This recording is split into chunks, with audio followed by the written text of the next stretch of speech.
Nestled between rolling green hills and a winding river was the peaceful village of Willowbrook. The land was fertile, the air fresh, and the people lived simple, content lives. Among them was a farmer named Thomas Carter, a man known for his unwavering dedication to his fields.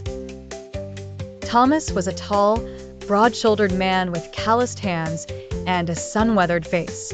His eyes, though tired from years of labor, always held a spark of determination. He owned a modest farm at the edge of the village, where he grew wheat, corn, and vegetables. Unlike some of his neighbors, who relied on luck or occasional help from others, Thomas believed in the power of hard work. Every morning, before the first light of dawn touched the horizon, Thomas was already in his fields, plowing, sowing, and watering his crops. His wife, Margaret, often joked that he loved the soil more than his own bed. Their two children, Henry and Lily, admired their father's strength and often helped him in small ways, carrying water, scattering seeds, or chasing away birds. Next to Thomas's farm lived Edward Whitmore, a man who preferred comfort over labor. Edward owned a similar piece of land, but his fields were always half-tended, his crops sparse. He spent most of his days at the village tavern, drinking ale. One evening, as Thomas returned from a long day's work, Edward called out to him, questioning why he worked so hard. Thomas replied, "The land rewards those who care for it, Edward.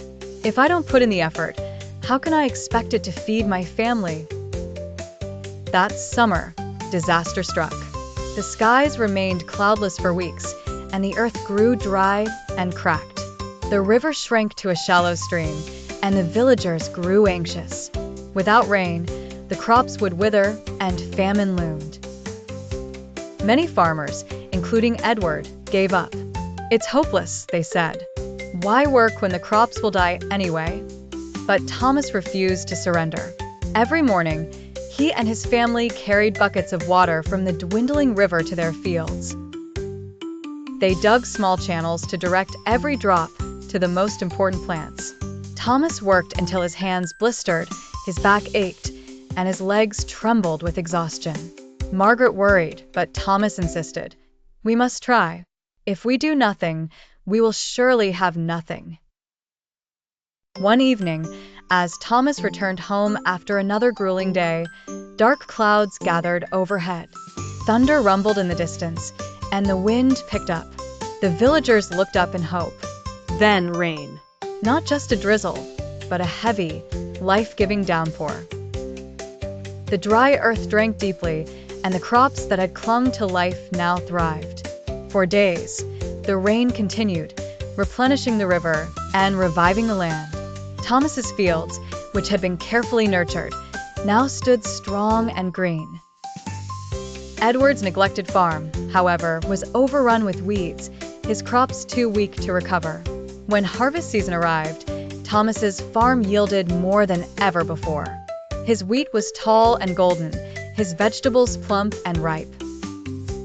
The villagers, who had once doubted him, now looked at his fields in awe. Edward, standing near his own meager harvest, sighed. "You were right, Thomas. Luck favors those who work for it." Thomas handed him a basket of fresh produce. "It's never too late to change, Edward. Next season, work with me. Together, we can make sure no one in Willowbrook goes hungry." Edward, humbled, nodded. From that year onward, Edward worked alongside Thomas. The two farms flourished, and soon, other villagers followed their example. Willowbrook became known for its bountiful harvests, all because one man had refused to give up. Thomas's children, Henry and Lily, grew up learning the value of perseverance.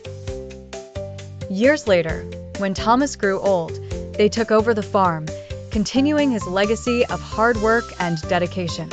And so, the story of the hardworking farmer was passed down through generations, a reminder that success is not given, but earned through effort.